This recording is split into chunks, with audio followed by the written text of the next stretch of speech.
Good morning, this is Krishna Lodhial and you're watching Breaking News. Today's breaking news is Reliance has sold its most profitable shares to LIC of India.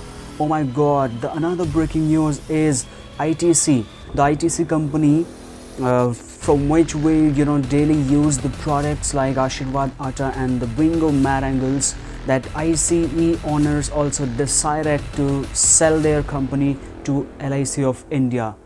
Oh my god, the news is not stopping. The news is coming from Kotak Mahindra Bank. Kotak Mahindra Bank has also decided to sell their subsidiaries to LIC of India. Now this news is not stopping. The news is not stopping. Now another breaking news is. नमस्कार, मेरा नाम है कृष्णा लोधियाल और आप देख रहे हैं news breaking our.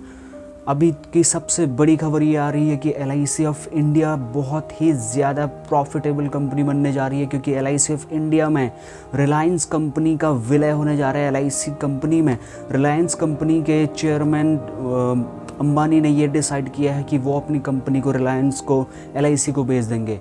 Another breaking news, दूसरी ब्रेकिंग न्यूज़ ये आ रही है कि कोटक महिंद्रा बैंक के चेयरमैन ने भी ये डिसाइड कर लिया है कि वो भी अपनी कंपनी को LIC को बेच देंगे। तीसरी ब्रेकिंग न्यूज़ ये आ रही है दोस्तों कि ITC कंपनी के ओनर्स ने भी ये डिसाइड किया कि वो अपने मोस्ट प्रॉफिटेबल शेयर्स को LIC को बेच देंगे।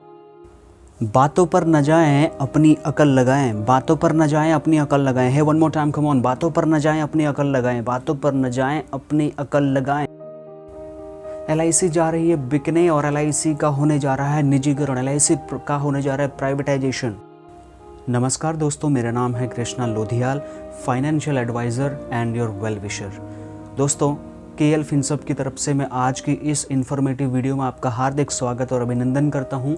और मुझे बहुत खुशी होती है जब आप मेरे वीडियोस को लाइक करते हैं, कमेंट करते हैं, मेरे चैनल को सब्सक्राइब करते हैं और अपने सभी जानने वाले लोगों को मेरी वीडियोस को शेयर भी करते हैं। तो मुझे बहुत खुशी होती है, इस चीज़ के लिए मैं आपका आभार व्यक्त करता हूँ। जैसे कि कल मैंने आपको बताया था कि कल सुबह 6 बजे के आसपास में मैं एक नई वीडियो लॉन्च करूँगा जिसका टॉपिक होगा LIC IPO।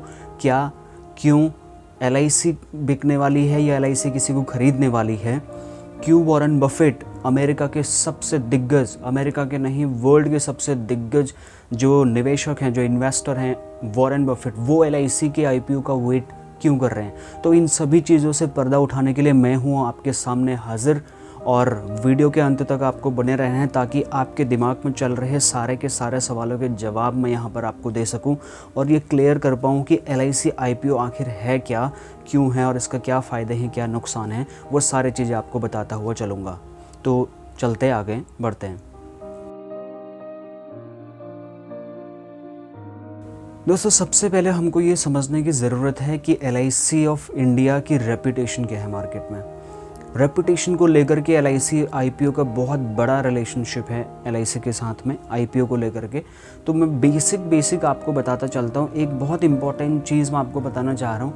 जब मैं इस चीज़ पर रिसर्च कर रहा था LIC के IPO को लेकर के, LIC के रिलेशनशिप्स को लेकर के, LIC के इन्वेस्टमेंट्स को लेकर के, LIC के प्रॉफिट शेयर को लेकर के, LIC के AUM को लेकर के, LIC के इन्वेस्टमेंट मार्केट शेयर को लेकर के, तो दोस्तों इतनी सारी चीज़ें निकल के आई, मैं आपको बता नहीं सकता। I really don't have any words to express all these things in a single video of 10 minutes. So what I need to do is I'll have to make so many videos. I'll have to make so many videos in a particular series.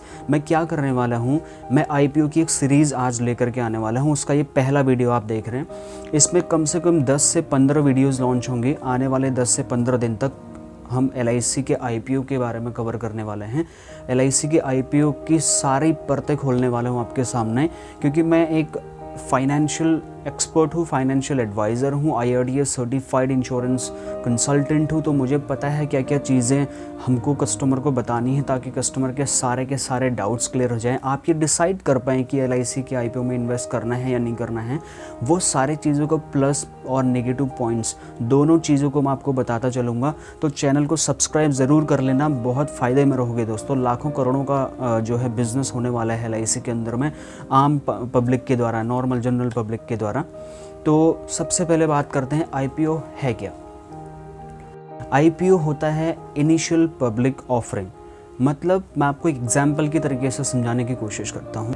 दोस्तों, जब भी कोई भी profitable company, कोई भी company को अपना business expand करना होता है, उसे और ज़्यादा इन्वेस्टमेंट की ज़रूरत होती है, उसको और ज़्यादा अपने ट्रांसपेरेंसी लानी होती है बिज़नेस में, उसको अपने मैनेजमेंट को और ज़्यादा वास्ट और इम्प्रूव करना होता है, उसको और ज़्यादा प्रॉफिटेबल कंपनी बनना होता है। तो वो क्या करती है, स्टॉक एक्सचेंज में रजिस्टर होती है, वहाँ पे अपनी कंपनी को लिस्ट कराना होता है उसको, ताकि उसको क्या करना है, उसको अपना बिज़नेस एक्सपेंड करना है, तो वहाँ पे उसको एक नामांकन पत्र देना होता है स्टॉक एक्सचेंज बोर्ड में, सेबी के पास में, और उसके बाद में वो कंपनी लिस्ट हो जाती है।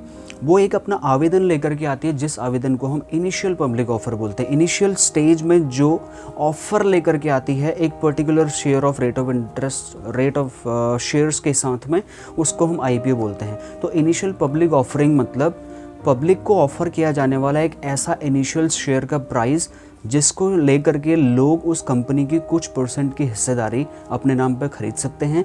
तो आने वाले टाइम पे कंपनी को जो भी प्रॉफिट होगा उसका शेयरिंग जनरल पब्लिक को, यानी कि उसको जिसने उस कंपनी का शेयर परचेज़ किया है, उसमें ओनरशिप परचेज़ की है, उस प्रॉफिट का कुछ जो पार्ट है वो उस इन्वेस्टर को भी मिलेगा। इस सारे प्रोसेस को बोलते हैं, इसका जो फर्स्ट स्टेप है, जो कंपनी आवेदन कर रही है, ऑफ़र कर रही है लोगों को, पब्लिक को, उसको बोलते हैं आईपीओ। That's it. इसके अलावा आईपीओ बहुत बड़ी चीज़ नहीं है, लेकिन ये बहुत ज़्यादा इम्पोर्टेंट है। कोई भी कंपनी जब अपने आप को पब्लिक में ओपन करती है, ओपन डोमेन में आना चाहती है, तो उसको सेबी की गाइडलाइंस फॉलो करनी होती हैं। तो ये उसका प्रोसेस है।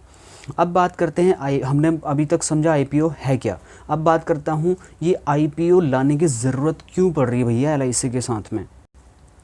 आपको पता होगा वित्त मंत्री निर्मला सीतारमण ने एक स्टेटमेंट दिया था अपने बजट सत्र के दौरान, और उन्होंने कहा था कि we have a target of capital acquisition in financial year is approx 2.1 lakh crore rupees. Government need financial assets.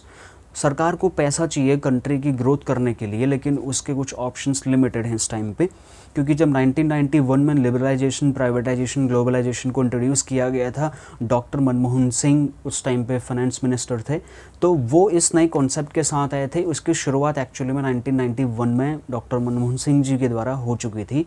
ये जो डी इन्वेस्टमेंट है, दो चीज़ें जो बहुत बड़े कन्फ्यूज़न है, वो बहुत ध्यान से आप लोग सुन लीजिए। एक होता है प्राइवेटाइजेशन, एक होता है डिसइन्वेस्टमेंट।